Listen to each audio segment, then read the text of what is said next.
Is-Soup Kitchen tal-Belt Valletta hija r-rebbieħa tal-Premju taċ-Ċittadin Ewropew għall-2023 wara li ġiet innominata mill-MP David Casa.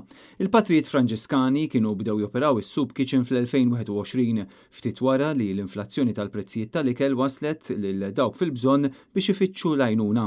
Fil-fatt mijiet ta' persuni diġà ibbenefikaw minn dan is-servizz tant importanti. L-MP David Casa li kien mexxa n-negozjati dwar il-Fond għall-għajnuna Ewropea għal dawk l-aktar fil-bżonn qal li l-inflazzjoni tal-ikel tibqa' sfida urġenti fl-ekonomija tal-lum u faħħar dan l-isforz tas-Soup Kitchen u qal li nies bħal Fader Marcellino huma minn ta' quddiem fil-ġlieda kontra l-esklużjoni soċjali.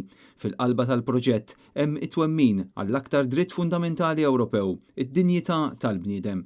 Il-kap tal-Partit Nazzjonalista Bernard Grech min-naħa tiegħu awgura lil Fader Marcellino għal premju li rebħu faħħar lis-Soup Kitchen għax-xogħol imprezzabbli tagħhom u semma kif kellu diversi opportunitajiet li jitkellem ma' Fader Marcellino fejn fetaħ qalbu miegħu dwar dak li jara ta' kuljum u semma kif dejjem apprezza l-kilba tiegħu biex jgħin element nobli li jinħass ukoll f'kull min qiegħed iwettaq xogħol volontarju f'din il-kċina.